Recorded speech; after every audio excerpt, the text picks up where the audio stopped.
Between 1968 and 1972, America launched 9 human missions to the moon, 6 of which successfully touched down, allowing 12 men to walk on the lunar surface.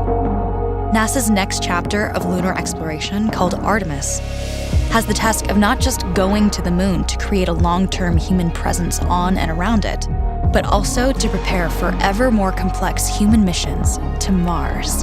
In short, everything we must be able to do here, we must first do here. So, what will an Artemis mission look like?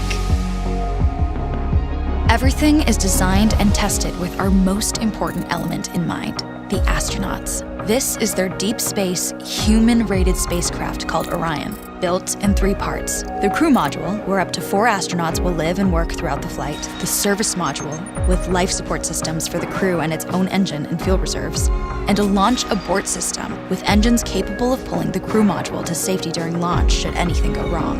To accomplish the task of launching our crew and heavy payloads, NASA is building the Space Launch System, comprising of a cargo hold, an exploration upper stage, a massive core stage, and 2 extended solid rocket boosters. Altogether, this is the world's most powerful rocket, and it exceeds the legendary Saturn V of the Apollo era in numerous ways.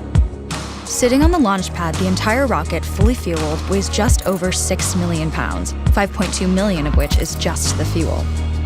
Once ignited, there is no stopping what comes next. All 4 RS-25 engines and the 2 solid rocket boosters come to life, thundering our crew upwards. The solid rocket boosters are spent and released.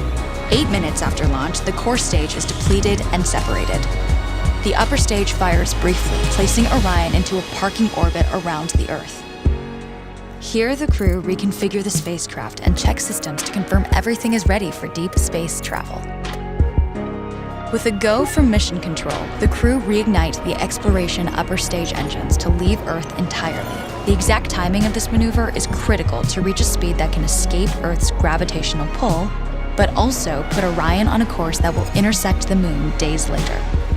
Once this burn is complete, the upper stage of the SLS is jettisoned and the crew aboard Orion coast for several days toward all that awaits them at the moon. Approaching the moon, we see the fundamental differences between Artemis and Apollo. Instead of requiring Orion to serve as an expendable lunar command module or to carry a constrained lunar lander, the Artemis missions will take advantage of a different approach: pre-staging. Everything needed for lunar missions will be positioned in advance by commercial and international partners. This includes rovers, science experiments, and human-rated systems on the surface. But it also includes a dedicated lunar station in orbit around the moon called Gateway. Here at this station, we can pre-stage a robust lunar lander and establish a strong communications relay. Designed with open standards, the Gateway can be expanded as new missions and partnerships develop, allowing multiple human missions on the moon at the same time and enabling ongoing science to be conducted even between human missions. The Gateway is also capable of adjusting its orbit to allow access to every part of the moon, something the Apollo missions could not do. But the real key in this approach is placing Gateway in a unique halo orbit to perfect the maneuvers needed for Mars missions. And with the growing list of commercial and international opportunities, Gateway is the ideal hub between Earth and all that lies beyond. Returning to our crew as they approach Gateway, the Orion must match the elliptical orbit of the station in order to successfully dock. Once on board, pre-selected crew members transfer to the lunar lander, while those assigned to Gateway remain on station. The lunar lander system itself is built for 3 unique steps: descending from the halo orbit of Gateway down to a low lunar orbit, descending from low lunar orbit to the surface, and once the lunar mission is complete, launching from the surface of the moon and ascending all the way back to the orbiting Gateway.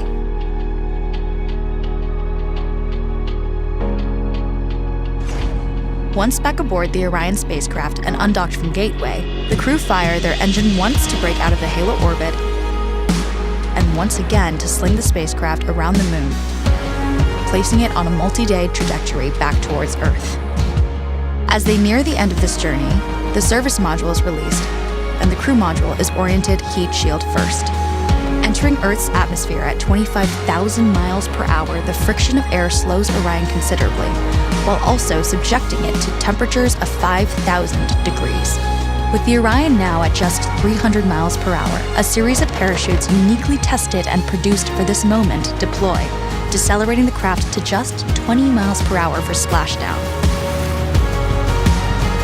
With each successful mission, Artemis ushers in the next wave of men and women to explore our moon and prove that together we are ready to go beyond.